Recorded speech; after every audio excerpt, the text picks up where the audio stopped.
Well, first of all, it's wonderful to finally meet you in person. I've said this to many different people. You know, we've over the years done regular bits with lots of players, lots of coaches. In fact, we even had Mike Zimmer on for like 2 or 3 years until he got too cranky and he said that was enough. And you're the best, man. You're the best, consistent, informed, interesting, engaging player we've had on, and we appreciate the effort because you don't have to do it, and we appreciate very much that you. Because I'll be honest, there's sometimes you get players and they're half interested, and then they're half not interested, and they're not even understanding the question. And the fact that you pay attention and give us good stuff, we appreciate very much. Oh man, thanks for having me on every week.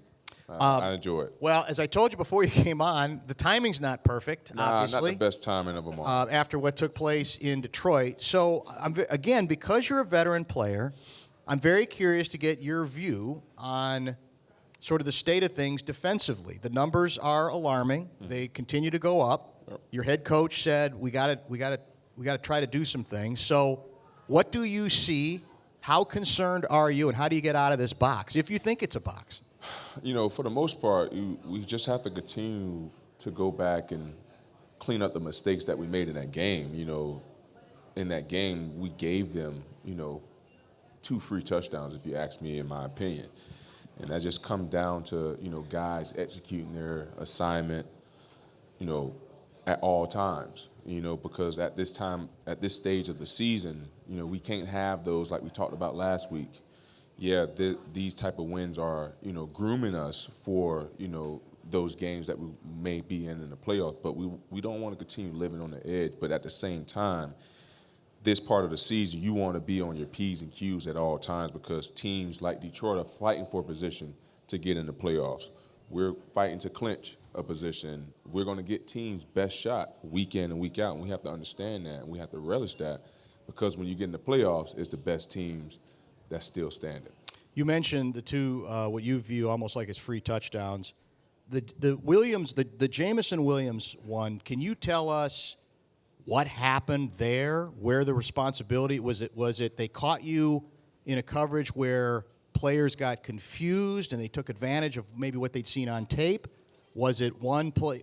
That wasn't your guy, was it? No, I think that came from the opposite end. I think he motioned. They started out in 2 receiver slot set. Then they motioned him back over to the tight end and end up creating a snug set. And we all know anytime Jared is under the center, you have to be high alert for boots. And they gave us a boot. And I think that was right after. No, actually, that was the first touchdown. So they had a little drive going on. They got right at the 50-yard line, and we all know when you get around that the logo, you got to be ready for shots. But they just came out in a different set, and Cam didn't get the check at the time, and he played a certain different coverage than what he was supposed to, and that's how he ended up being as wide open as he was. But that's just the communication part that I'm speaking of, that we have to be on the same page at all times because we're in this part of the season where we cannot allow plays like that to happen. Harrison Smith being out can't help because of obviously he's a veteran guy who I think covers up for some of those things. How much did that contribute to what happened to you guys defensively, do you think? No, I feel like having Josh in there, the safeties in there, they do a great job of communicating. Josh is, I call him the Swiss blade of the defensive back room because, he's always ready when his number is called and always performing at a high level. I don't think, obviously missing Harrison out there, his presence is always is going to be missed. But for the most part, the safeties, Cam and Josh, they did a great job of communicating, making sure guys were on the same page. Everybody else on the back end have to make sure that we're receiving that information so we can make sure that we are on the same page. There was a comment by your head coach after the game I wanted to get your opinion about or a reaction to. Kevin O'Connell saying, we've got to take a look at getting players in position to make plays more often, be a little more aggressive possibly, but ultimately I think we have to generate some more pass rush, however we do it, and just try to limit explosives. Right. Do you agree with that? Oh, yeah. I mean, we watch tape every day. We understand how teams, like we talked about last week, how teams are starting to block us now, understanding that we have a very, very productive edge department. And now we understand that, we may have to change our scheme a little bit, because before we was relying on those guys to get there by playing zone coverages in the back end. And if anybody knows zone coverages, there's holes everywhere, but you rely on your guys up front to harass the quarterback, to move him off his spot, to have guys be able to react a little bit better. But now we know we just have to do a little bit of soul searching, do a little bit more self-scouting and understand how teams are blocking our guys up front, and just try to give those guys a different view of a pass rushing attack than they have seen in the past. Does it also mean having to blitz more or take more chances at the line of screen in terms of trying to generate? You mentioned it, getting people off the spot. I don't think Goff ever got taken off his spot yesterday. Yeah, those guys, they had a really, really good game plan, and just being aggressive all year. That's just something that we don't do. So if that's something that coach want us to do, have a higher clip at, I'll find out tomorrow when we get into meetings how the scheme is going to change. But I have all the utmost, confidence and respect for Coach Ed and Coach O'Connell. These guys are competitors, and the things that, like you said, the numbers that we putting out there, that's not a great representation of us. And we want to find ways to fix that. And we understand we have the guys in this locker room, the coaching staff, to turn this thing around, to hopefully fix this soon. Za'Darius has been, early in the season especially, was incredibly valuable. Mm-hmm. To that point, taking quarterbacks off their spot. He doesn't look quite like the same guy to me. He's been nursing injury. Do you have some concern there where part of why we're not seeing the same Za'Darius is that his body isn't up to it right now?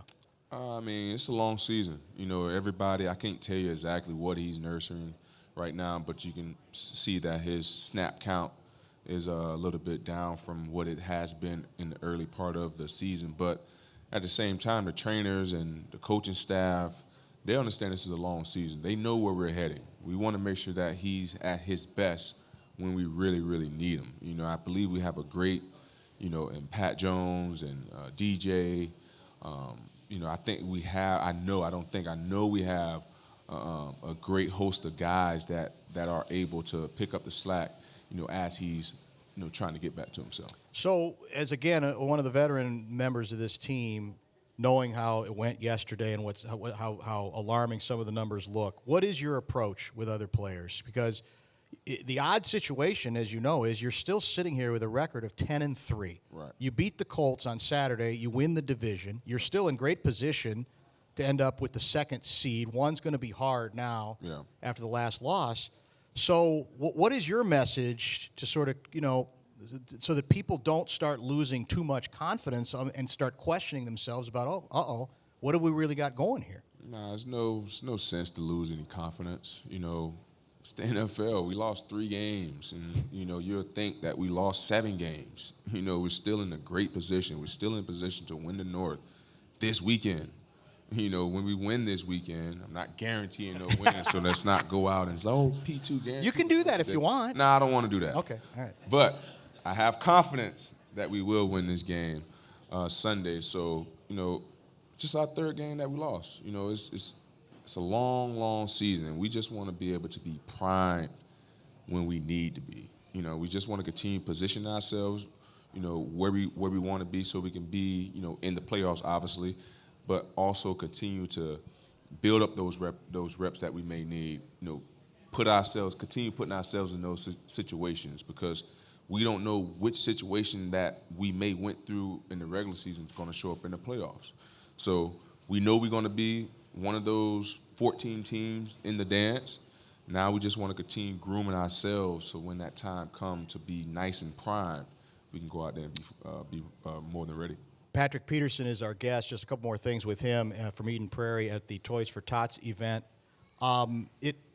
Before the game, I had mentioned that to me this was the Lions. This was their season. If they're going to have any shot at getting back in, they had to win this game, and they were obviously primed for that. They had talked about that. They've been kind of waiting for this kind of game, and I thought, it could go 2 ways. One, they could be up to it, or go the other day, they could hyperventilate And so how did it feel like to you? It looked like to me you were going to get their best shot because their season's basically over if they lose to you yesterday, correct? Yeah, man, no doubt about it.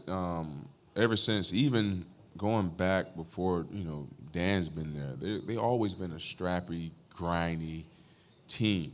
Yes. Know you're always going to get their best shot. They may find a way to beat themselves late in the game, but they're a team that's always going to grind to the end. And, now it just seemed like, Dan have those guys rolling with a ton of confidence. They have a quarterback they feel like that they can believe in now. Defense is playing much better than they did early on in the season. So we knew it was going to be a grind. Make no mistake about it. We knew this was going to be a fight. So we didn't go into that game saying, oh, the Detroit Lions going to hand us, our T-shirt and hat themselves. We knew we had to go in there and execute at a high level. We knew we had to go in there and play with a ton of energy and passion. And that we did. I just feel like we just didn't execute to the best of our ability to put ourselves in a better position to win that game. So what do you want to see Saturday? Execution at a higher level, at a better level, come Saturday, because the energy's there, passion's there, the fire's there. Now we just have to make sure that we executing the game plan, being in position, being tight of the coverage, not having no mental lapse. Now I tell the guys I told the guys after the game, like, this is the part of the season where we have to start building that killer instinct. And I want to see that killer instinct come Saturday. Last item for Patrick. We're going to have Justin Jefferson out here sometime in the 4 o'clock hour. He had the kind of game that if you guys had won, would have been the talk of the National Football League. It takes a little away when you don't win the game. I have given up trying to figure out how to describe the superlatives that I feel when I watch him play. What do you, as a cornerback, as a veteran cornerback, what do you see? What did you see yesterday?